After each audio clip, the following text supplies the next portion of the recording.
Es ist Samstag, der 4. April, das Wochenende fängt an. Hoffentlich, wenn ihr eine Woche daheim sein. Trotzdem wird es eine spezielle Zeit. Wir lesen Psalm 115, der 2. und der 3. Vers. Warum sollen die Heiden sagen, wo ist denn ihr Gott? Unser Gott ist im Himmel, er kann schaffen, was er will. Parallel dazu der Lehrtext von Paulus, Römer 1,20. Gottes unsichtbares Wesen, das ist seine ewige Kraft und Gottheit, wird seit der Schöpfung der Welt, wenn man es wahrnimmt, ersehen an seinen Werken. Warum sollen die Heiden sagen? Es kommt uns natürlich ein anderer Warum-Satz in Sinn, auch in den Psalmen, auch über die Heiden. Warum toben die Heiden? Psalm 2. Sachen, die man nicht begreifen kann, nicht nachvollziehen in Israel, wenn man den Gott kennt.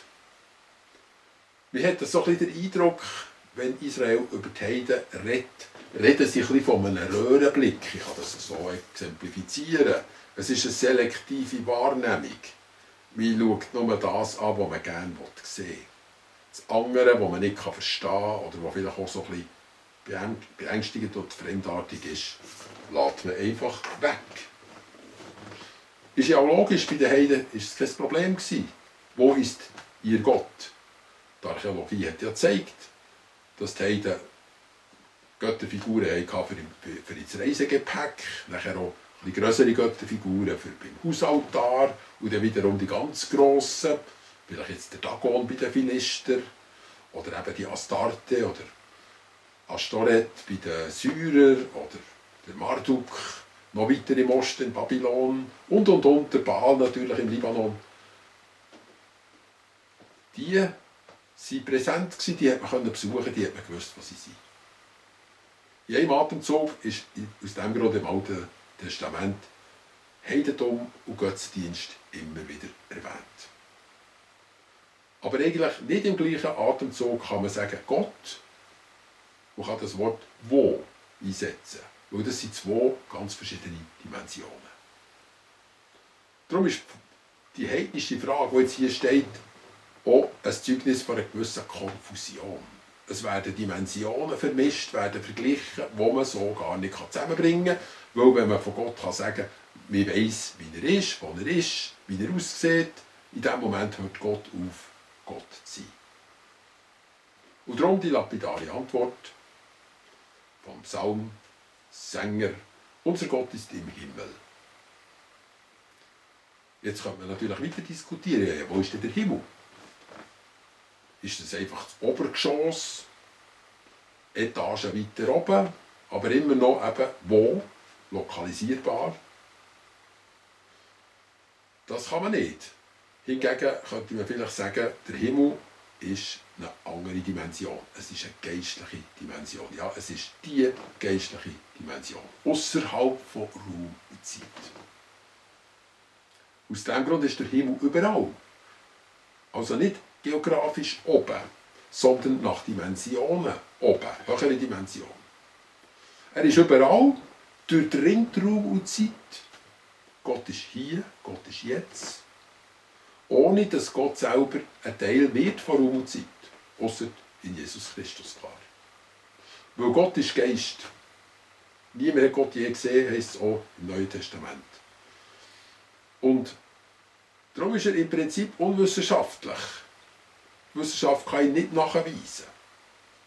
Er ist nicht logisch. Vielleicht ist er unlogisch, alogisch, metalogisch, also jenseits von Logik. Jedenfalls aber unbeweisbar. Der Pin van Lommel, ein Herzchirurg aus den USA, hat immer wieder schwerste Herzoperationen geholfen, durchführen oder auch geleitet und hat dort das erlebt, was eigentlich nicht passieren sollte und gleich passiert, nämlich Herzstillstände. Und über 200 Herzstillstände hat er sehr gut dokumentiert. Mit der Frage, was haben die Leute erlebt? Weil er ist darauf gekommen, mehr als ein Drittel von diesen Patienten haben Nahtoderlebnisse gehabt. Das ist für ihn plötzlich sehr interessant geworden, weil er ist eigentlich ein geschulter Wissenschaftler war, so im Sinne von «Wo ist nun ihr Gott?» Die unsichtbare Welt gibt es nicht. Was es gibt, ist das, was man nachweisen kann. Aber jetzt hat er gesehen, die Leute haben teilweise eine Zeitreise gemacht. Sie haben das ganze Leben lückenlos nochmal wie einen Film gesehen, ablaufen, während ihr Hirn tot war. Der Hirntod war schon eingetreten. Es hat kein Anzeichen mehr gegeben, dass das Hirn noch irgendwie einen Ausschlag gibt, elektrische Ströme noch vorhanden sind. Das Hirn war stillgelegt. Und trotzdem, die Leute haben unglaublich viele Daten verarbeitet in dieser kurzen Zeit. Oder sie waren an anderen Orten. Nachweislich konnten sie sagen, was dort ist passiert. Oder sie konnten sagen, was man im Ops geredet hat. Oder sie waren sogar im Himmel. All das hat ihn dazu geführt, zu sagen, Bewusstsein ist nicht materiell. Das ist ein harter Satz für einen Wissenschaftler. Und ich habe das Interview von ihm gesehen und musste sagen, er hat wirklich auf eine Art müssen in eine andere Liga überwechseln. Er musste zugestehen, das Hirn ist nur ein Receiver. Es ist also wie eine Empfangsstation von einem Bewusstsein, das nicht einfach nur das Hirn ist, sondern das dann weiterläuft, wenn das Hirn abgestellt wird. Weil es halt eben das Bewusstsein ist. Ein unsichtbarer Teil des Menschen. Ein nicht materieller Teil des Menschen. Ein Receiver und auf der anderen Seite auch ein Sender. Zum Beispiel für all die Sinneseindrücke, die der Körper liefert. Auch die kommen nachher ins Bewusstsein. Aber indem es dann im Bewusstsein ist es nicht mehr im materiellen Hirn.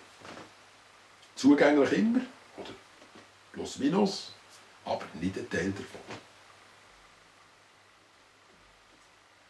Einige, wie ich gesagt habe, waren im Himmel und sie haben teilweise vergleichbare Sachen erlebt. Ja, vergessen wir doch jetzt einfach mal den Stress, wo ist Gott? Die heidnische Frage. Vergessen wir das, die Unruhe oder das Unwohlsein, bei dem, dass man Gott nie verorten kann. Lassen wir das hinter uns und schauen wir mal am Lommel ein bisschen über die Schulter. Die gleiche Art von Dimension, wo Gott drin lebt, gibt es auch in uns. Und sind auch wir selber. Indem wir selber ja auch ein Bewusstsein sind oder eins haben. Wir wissen da nicht genau, wie ich sagen. Es ist etwas ganz Verwandtes.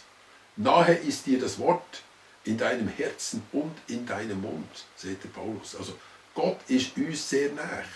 Wir sind dieser Dimension sehr nahe. Wie man da reinkommt, ist nochmal eine andere Frage. Aber etwas von dem ist in seinem Schöpfungswerk in uns noch verankert. Gehört noch zu uns. Und dann kommt man zurück zu dieser Frage, wenn Gott schon da so nahe ist, so greifbar, und wir sogar eigentlich etwas von seiner Dimension in uns haben, wo uns es einfach macht, zu sagen, Gott ist ähnlich wie wir, nur unendlich viel grösser. Wenn das schon so ist, darf dann der unsichtbare Gott wirklich auch schaffen, was er will. Wenn er Menschen in die unsichtbare Welt überholen, dort einiges erleben, sie abkoppeln von ihrem Körper, sogar von ihrem Hirn, das nach 5 Sekunden Unterblutung eben gar nicht mehr arbeitet, und nachher wieder zurückbringen und dem Körper wieder einen Kick geben, einen Anstoß, und der läuft wieder. Wenn Gott solche Sachen machen kann, darf er auch noch ein paar andere Sachen machen, die er sich schon lange wünscht. Nämlich, was er will. Sachen, die vielleicht ein bisschen der Apostelgeschichte gleichen. Wer weiß. Vielleicht gäbe es ja ein paar von denen, wo man jetzt nicht mehr sagt, sie sind Heiden, aber die im Alten Testament so gesagt haben. Die mit dem Blick, die das viele gar nicht zulassen. Aber die sich ja das vielleicht gerade auch wünschen und nicht unbedingt nur Vorwürfe machen. Wo ist denn der Gott? Sondern eigentlich ein geheimer Schrei.